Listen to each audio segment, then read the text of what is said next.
Os edrychwch chi draw fyna, fe welwch chi lun o Gaerfyrddin fel nhw'n meddwl oedd e'n edrych adeg yr Rhufeiniaid. Chi'n gweld e am fyna? Ac mae'r olion i chi'n gweld fyna, yr arian a'r jingilarins a'r pethau sydd i'w gweld yr ochr yna o gyfnod yr Rhufeiniaid. Mae rheina.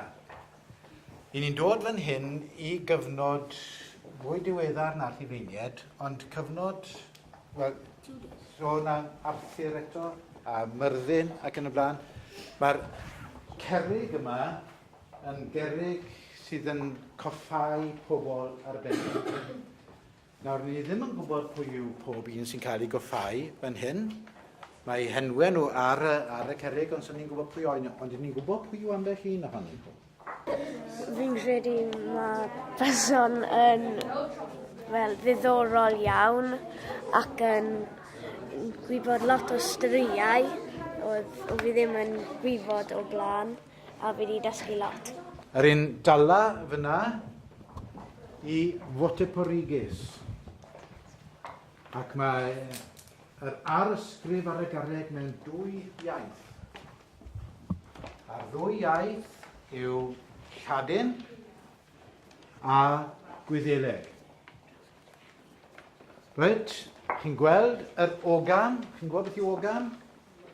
A dysgwlwch yn hyn nawr.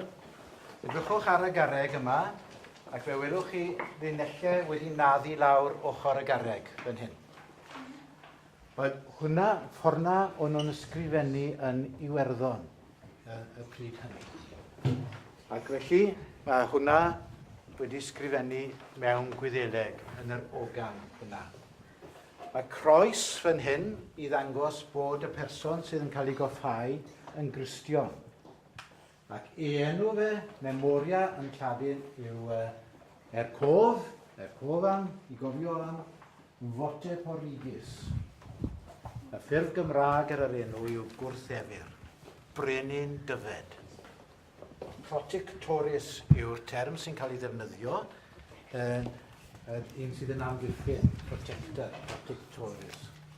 Felly oedd y person yma yn berson pwysig iawn, oedd yn byw yn yr un, oedd yn frenin dyfed yn byw yng nghyfnod Arthur, yn yr un pryd ag Arthur a Myrddin yn byw. Oedd hwn yn byw. Pa stori sy'n sefyll mas? Pam oedd Owain Glyndŵr fel mewn un diwrnod jyst wedi cymryd drosto castell. Castell Dryslyn yma? Ie. Mae fe'n gwybod lot fawr o phobl a stori. Sa'n i ben wedi clywed o gwbl.